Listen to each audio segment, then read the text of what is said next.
వినాయక చవితి సందడి మొదలైపోయింది. వినాయక చవితి అనగానే మనందరికీ గుర్తొచ్చేది ఖైరతాబాద్ మహాగణపతి, ఆ తర్వాత బాలాపూర్ గణపతి. బాలాపూర్ గణపతి ఎంత ఫేమస్, ఆయన లడ్డుకి ఎంత ప్రత్యేకత ఉందో మనందరికీ తెలుసు. అలాగే ఆయన మండపం సెట్ కి కూడా అంతే ప్రత్యేకత ఉంది.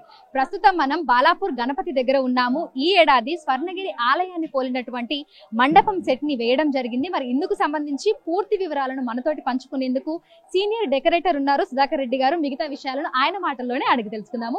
నమస్తే అన్న. అన్న, అంటే ప్రతి సంవత్సరం కూడా బాలాపూర్ గణపతికి సంబంధించినటువంటి లడ్డు వేలం పాట కోసం ఏ విధంగా అయితే ఎదురు చూస్తూ ఉంటారో, మండపం సెట్ కి సంబంధించి కూడా భక్తజనం అదే విధంగా ఎదురు చూస్తూ ఉంటారు.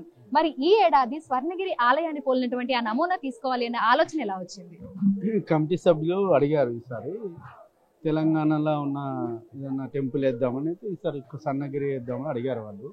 సరే, దాని విషయంలో స్కెచ్ చేసి రెడీ చేసి డిజైన్ చేసి అయితే తర్వాత ఓకే చేశారు. దాని తర్వాత ఇది ఒక 1 month నుంచి షామీర్పేటలో ఒక ఆర్టిస్ట్తో వల్ల వర్క్ చేసాము. ఒక 10-15 మంది ఆర్టిస్టర్స్, దీని 40-50 మంది వరకు ఒక 1 month అక్కడ చేసిన తర్వాత దాన్ని ఇక్కడ తీసుకొచ్చి ఇక్కడ 10 days నుంచి ఇక్కడ డే నైట్ ఇక్కడ ఒక 70-80 numbers-తోని డే నైట్ వర్క్ చేసుకున్నాము. మధ్య మధ్యలో వాన వల్ల కొద్దిగా స్లో అయింది, లేకపోతే ఈ పాటికి ఎక్కువ అయిపోవాలి. నైట్ నుంచి ఫ్లవరు సెటప్ క్లాత్ అంత వర్క్ నైట్ నుంచి వర్క్ స్టార్ట్ అయింది. మనం అంటే ఆ ఆలయ నమూనా అనుకున్నప్పుడు ఆ ఆలయం ఎలా ఉంటుంది, ఆ ఆలయ గోడలే కానీ లేదంటే అక్కడ ఉన్నటువంటి ప్రత్యేక విగ్రహాలైనా సరే, వీటన్నింటిని గురించి ఆలోచించి ఒక నమూనా అనేది మీరు వేసుకొని ఉంటారు కదా. సో ఆలయానికి వెళ్ళి మొత్తం అదంతా చూసిన తర్వాత ఒక అంచనాకు వచ్చారా? ఒక్కసారి ఆల్రెడీ అంటే కమిటీ వాళ్ళు అడిగిన తర్వాత ఒక రోజు వెళ్ళాను. ఒకసారి వెళ్ళి అక్కడ ఏం వేస్తే బాగుంటుంది అంటే, ఓన్లీ ఈ గుడి మొత్తంలో ఈ పద్మనాభ స్వామి స్టైల్ విగ్రహాన్ని వేస్తే చాలా బాగుంటుంది అనుకొని ఆ విధంగా పద్మనాభ స్వామిని ఒక 6 మంది కళాకారులు 15 రోజులు చేసి ఈ బొమ్మ రెడీ అయింది. దీని తర్వాత స్ట్రక్చర్ ఒకటి తయారు చేసుకుంటే ఒకటి ఈజీగా. అంటే నెల రోజుల ముందు నుంచి ఈ మండపం సెట్ నిర్మాణం ఇదంతా కూడా ఎలా చేయాలి ఏంటి అనేది పనులు మొదలు పెట్టేశారు. అవునండి, 1 month నుంచి కంటిన్యూ వర్క్, ఒకటి దానికి టైప్ ఉండి వర్క్ అంతా 1 month వరకు చేస్తారు.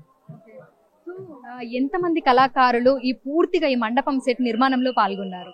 కళాకారులు ఒక 6 మంది కళాకారులు ఉంటారు. దీనికి ఒక 40-50 మంది ప్రొడక్షన్ తీసేవాళ్ళు కలిపి చేస్తే ఇది 1 month నుంచి కంటిన్యూ చేస్తే ఈ రోజు వరకు ఇంతగానం అయింది. తర్వాత వర్క్ ఇక్కడ తీసే ఫిట్టింగ్ వాళ్ళు ఒక 80 మంది డే నైట్ ఒక 10 days నుంచి సపరేట్గా ఈ టీం సపరేట్ ఉంటుంది.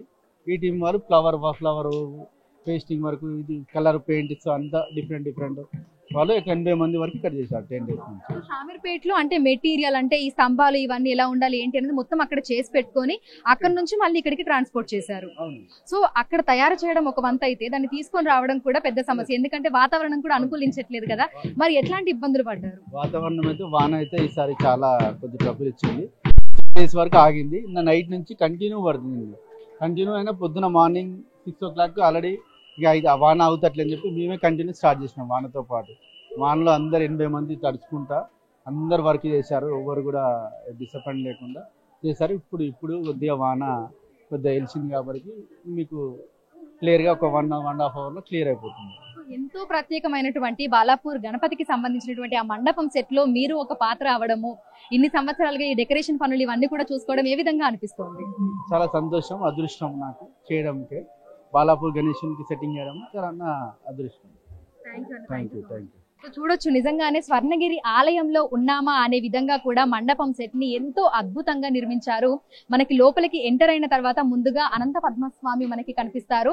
అంటే మనము స్వర్ణగిరి ఆలయంలో ఏ విధంగా అయితే లోపలికి వెళ్ళిన తర్వాత మనకి పవలిస్తూ కనిపిస్తారో అదే విధంగా ఎక్కడ కూడా కొంచెం కూడా మనకి ఆ తేడా అనేది రాకుండా దాదాపు 60 మంది కళాకారులు ఎంతో అద్భుతంగా అనంత పద్మనాభ స్వామి విగ్రహాన్ని అయితే చేయడం జరిగింది. సో మనం బాలాపూర్ గణపతి దగ్గరికి వచ్చిన తర్వాత లోపలికి ఎంటర్ అయ్యాక మనకు ముందుగా అనంత పద్మనాభ స్వామి ఈ విధంగా కనిపిస్తారు. ఆ తర్వాత ఒక్కసారి మనం చూస్తే బాలాపూర్ స్వర్ణగిరి అని ఎంతో అందంగా పూలతోటి డెకరేట్ చేశారు. మొత్తంగా ఆ ఆలయ నమూనాని అక్కడ ఏ విధంగా అయితే ఉందో అదే విధంగా ఇక్కడ నిర్మించడంలో కళాకారులు అందరూ కూడా సక్సెస్ అయ్యారని చెప్పుకోవచ్చు. దాదాపు నెల రోజులుగా అనేక మంది కళాకారులు దీని వెనకాల ఉండి శ్రమించి ఎంతో సుందరంగా ఈ మండపం సెట్ అంతా కూడా నిర్మించారు. సో ఒక్కసారి మనం బాలాపూర్ గణపతిని దర్శనం చేసుకోవడానికి వస్తే స్వర్ణగిరి ఆలయానికి వెళ్లి అక్కడ ఉన్నటువంటి వెంకటేశ్వర స్వామిని దర్శనం చేసుకున్న విధంగానే లోపలికి వచ్చిన తర్వాత అనంత పద్మనాభ స్వామి, అదే విధంగా ఎదురుగా వెంకటేశ్వర స్వామి, వీరిని దర్శనం చేసుకుంటూ వెళ్లి లోపల బాలాపూర్ గణపతిని దర్శనం చేసుకుని వచ్చే విధంగా కూడా నిర్వాహకులు ప్రతి ఒక్క ఏర్పాటును కూడా ఇక్కడ పూర్తి చేయడం జరిగింది. అందంగా ఎంతో అద్భుతంగా కూడా మండపం సెట్ అలంకరణ అంతా కూడా చేశారు. విడుదల గౌరవ్తో Anjuma, big TV, Hyderabad. For more videos like this, subscribe Big TV channel.